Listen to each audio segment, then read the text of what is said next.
เบิ่งเด้อพี่น้องขิงขากเพิ่นคิดว่าแม่นนั่นน้ำในสาจะได้บ่เพิ่นกระโดดย่องเข้ามามึงนี่ลอยอองลองนี่นี่ขิงขากเนาะพี่น้องบ่แม่นอึ่งยางเด้ขิงขากบ้านเฮาเอิ้นข้างบ้านเฮาเอิ้นขิงขากเนาะภาษาไทยเอิ้นคางคกพี่น้องปุ่นเพิ่นลอยอองลองอยู่อยากขึ้นก็ขึ้นบ่ได้แล้วบัดนี้กระโดดลงนี่เขาเอิ้นหลงทางเสียเวลาเพิ่นคิดว่าเป็นนั่นน้ำซะได้อั่นน้ำสาน้ำห้วยซะได้โดดย่งลงมาขึ้นบ่ได้น้ำอยู่ในกระมังประเดือนเนาะน้ำประเดือนซักผ้าเมื่อวานนี่เป็นน้ำล้างผ้าประเดือนเอาไว้ถ้าไปหดสวนเลยบ่ได้เททิ่มเบิดเบิ่งดูพี่น้องลอยอองลองลอยอ่องลองอ่องลองเดี๋ยวสิเอาขึ้นอยู่เดี๋ยวต้นสัตว์ตกลงมาแล้วก็สิเอาขึ้นคือเก่าน่ะลอยอ่องลองอ่องลอง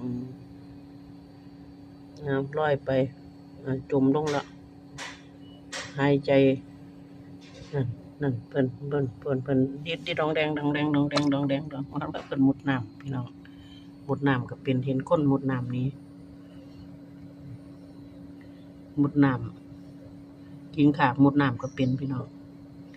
ขี่กังขากมุดน้ำก็เป็นใช่ไหมขี่กังขากเอ้าเจ้าเสือหน่อยเสือน้อยขิงขากมุดน้ำเสือน้อยมันขิงขากมุดน้ำ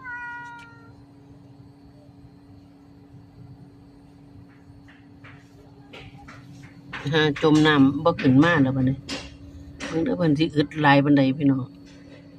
โอ้ดำน้ำเก่งเนาะมื้อน่ะเบิ่งเพิ่นสิกั้นหายใจได้โดนปานใด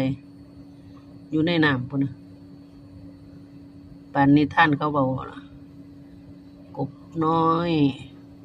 โอ้ขี่กังขากพี่น้องขอโทษขออภัยขิงขากกำลังดำน้ำมุดน้ำมึงเด้อมันสิขึ้นบ่1 2 3 4